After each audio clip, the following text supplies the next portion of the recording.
শহরতলিতে ভয়ঙ্কর ডাকাতি। শনিবার রাত 2টা নাগাদ খয়েরপুরের চাঁদপুর মাঠ এলাকার বাবুল ঘোষের বাড়িতে ডাকাত পড়ে। ঘরে ঢুকে তারা বাবুল ঘোষের গলায় ধারালো অস্ত্র ধরে লুটপাট চালায়।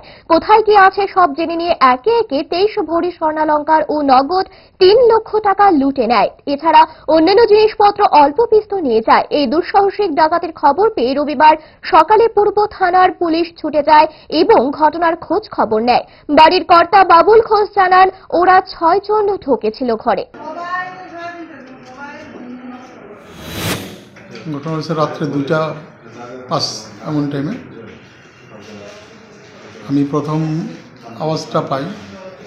ভাবছিলাম কি ঘরের পাশে ফ্রিজের কোনো আওয়াজ ব্লক হয়েছে কিনা, ফ্রিজটা ওটাতে কোনো সাউন্ড বাড়িছে কিনা।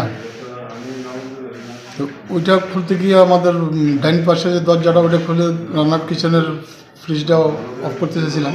এমন টাইমে তারা 4 জনেই অ্যাটাক করলো।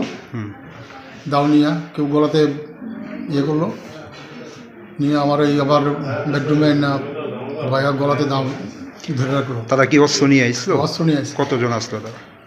তারা ঘরে ছিল প্রায় 6 জনের কাছাকাছি, 6 জন। কি কি নিছে আপনার বাড়ি থেকে?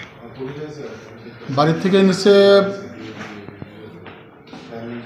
নগদে অ্যাভারেজ এলএস মানে 3 লাখ আর 24 ভরির কাছাকাছি গোল্ড আর কি।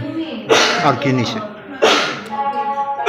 আর এমনি ওই ঘরের যে দাওগুলি আছে আমাদের জঙ্গল পরিষ্কার করে যে সামনে গোডাউনের, এই দাওগুলি নিয়ে গেছে। একটা নিচে ছিল গ্রাউন্ড ফ্লোরে আর একটা ফার্স্ট ফ্লোরে।